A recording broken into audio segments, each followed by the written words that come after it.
नमस्कार, मैं हूं शैलेंद्र सिंह और आप देख रहे हैं हमारा YouTube चैनल शब्द शैलेंद्र सिंह। हमारे साथ आज हैं अलका श्रीवास्तव जी, जिनका संजीवनी हील फाउंडेशन नाम से एक संस्था है।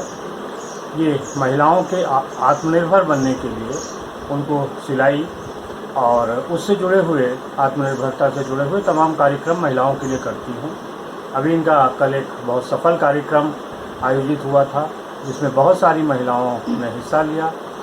प्रदेश के जो कैबिनेट मंत्री हैं स्वामी प्रसाद मौर्य और भारतीय जनता पार्टी के जो नेता हैं नीरज जी, उन्होंने हिस्सा लिया था और बहुत सारी महिलाओं को उन्होंने सम्मानित किया, सिलाई मशीनें दी।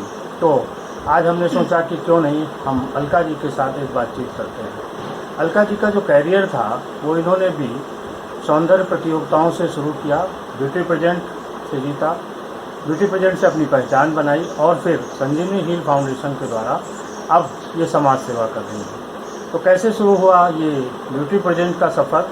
सबसे पहले यही सवाल अलका जी को। अलका जी, नमस्कार। कैसे शुरू किया था ये जो आपका सफ़र था ब्यूटी पेजेंट का? जी, एक जगह से मुझे पता चला कि हो रहा है ब्यूटी पेजेंट, तो फिर मैंने पार्टिसिपेट किया। तो मिसेज यूपी में पार्टिसिपेट किया था, तो उसमें मुझे परफेक्ट फिगर का मिला था। और उसके बाद मिसेज इंडिया का किया था, तो उसमें मैं विनर बनी थी। और उसके पहले ही हमारा समाज सेवा का जो ये कार्य है शुरू हो चुका था। अच्छा, तो फिर कैसा रहा? क्या क्या तैयारियां की थी? आप एक सामान्य गृहिणी के तौर पर थी, ब्यूटी पेजेंट जीतने के लिए क्या कुछ किया आपने? कुछ नहीं, बस भगवान ने थोड़ा फिगर दिया था तो बस आगे बढ़ गई। बस जैसे ही पता चला और थोड़ा कॉन्फिडेंस भी डेवलप होता है इस तरह के ब्यूटी पेजेंट में भाग लेने से, तो बस कॉन्फिडेंस बढ़ता गया और मैं आगे बढ़ती गई। अच्छा, आपका जो एजुकेशन था वो लखनऊ का ही है क्या? कैसे यहाँ पे शुरू हुआ था? मैंने यहाँ डब्ल्यू से पढ़ाई की है। 8th तक मैं रेड रोज स्कूल में पढ़ी हूँ, उसके बाद फिर मैं डब्ल्यू में पढ़ी हूँ और फिर मैंने फैजाबाद से फैशन डिजाइनिंग भी किया है। अच्छा, तो और आप फिर शादी हुई और कैसा सहयोग है आपके हस्बैंड का इस क्षेत्र में? शादी थोड़ी जल्दी हो गई थी मेरी, तो बहुत सारी ख्वाहिशें जो होती है वो रह जाती हैं, क्योंकि मैं अपने घर में सबसे बड़ी थी।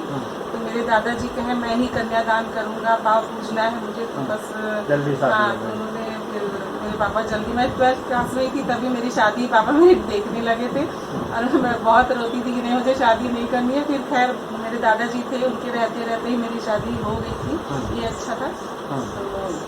तो बस फिर शादी के बाद यहाँ आई तो ससुराल का सपोर्ट था, घर के कामकाज देखते हुए, और हस्बैंड भी काफ़ी सपोर्ट करते हैं। कल भी आपने देखा होगा, तो काफ़ी सपोर्ट करते हैं। वो मंच पे तो बहुत नहीं दिखाई देते, लेकिन वो पूरा सहयोग करते हैं। पीछे से उन्हीं का सपोर्ट रहता है। जो कहते हैं कि हर महिला की सफलता के पीछे पुरुष है, तो ये कहावत यहाँ भी सही साबित है। बिल्कुल सत्य है।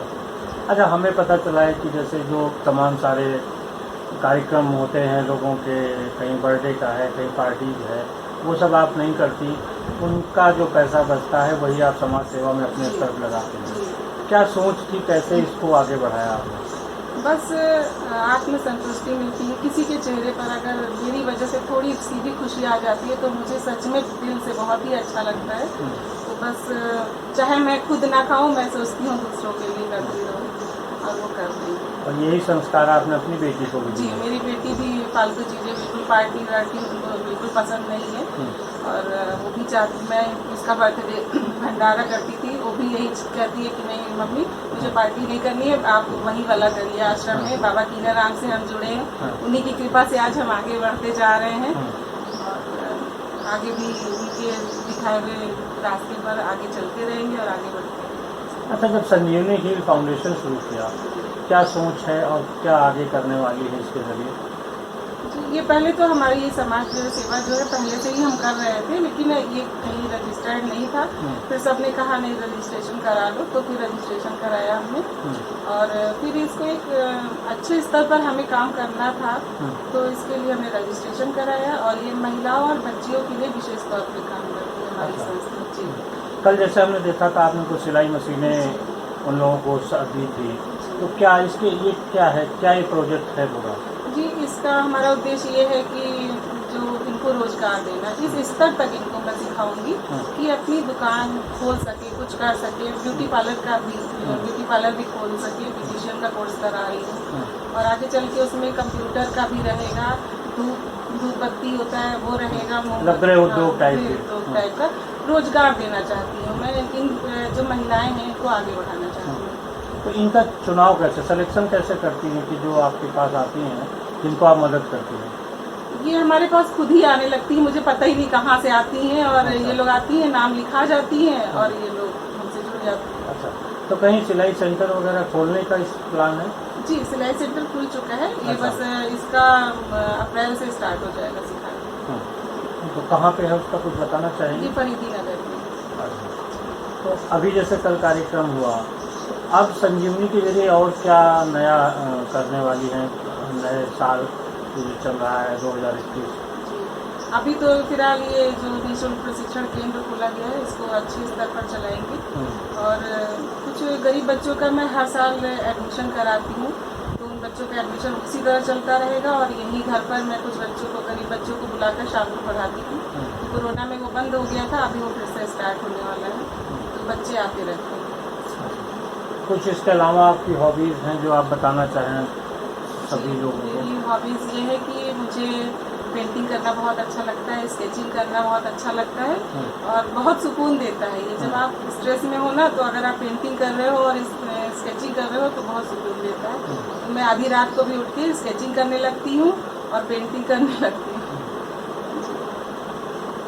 पेंटिंग जब आप करती हैं तो किस टाइप से विषय क्या होते हैं जिनको आप सेलेक्ट करती हैं कि इस विषय पे हमें पेंटिंग करनी चाहिए? मैं नेचर पे करती हूँ, मैं नेचर का है। और बुद्ध भगवान बहुत अच्छा बनाती हूँ मैं, आपको कभी मैं बना के दूँगी। तो बुद्ध का जो चरित्र है या बुद्ध की जो संदेश है वो आपको ज़्यादा प्रभावित करता है? जी, प्रभावित करता है।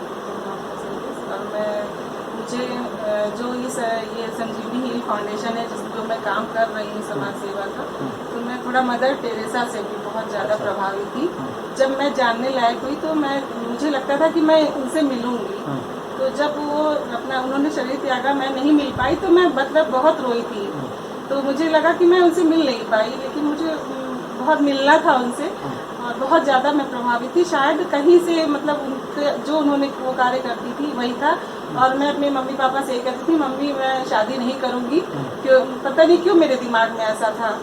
तो लेकिन खैर शादी कर दी गई, यूपी से थी और हमारा संस्कार होता है माता पिता की बात मानना, तो कभी शादी। अच्छा, तो मतलब मदर टेरेसा से बहुत प्रभावित है शुरू से? जी। और हमारे बाबा जी जो है, दादाजी, तो वो पेशे से डॉक्टर थे। तो वो जो है हमारे घर में हम बचपन से देखते थे कि गरीब लोग आते थे और वो दवाएं दिया करते थे। तो हमें बहुत अच्छा लगता था कि मेरे बाबा मतलब सबकी सेवा कर रहे हैं। तो कभी हमने उन्हें ये नहीं देखा कि वो पैसे ले रहे हैं, किसी से वो दवा देते थे, इंजेक्शन लगा रहे हैं, मतलब सेवा कार्य करते रहते थे।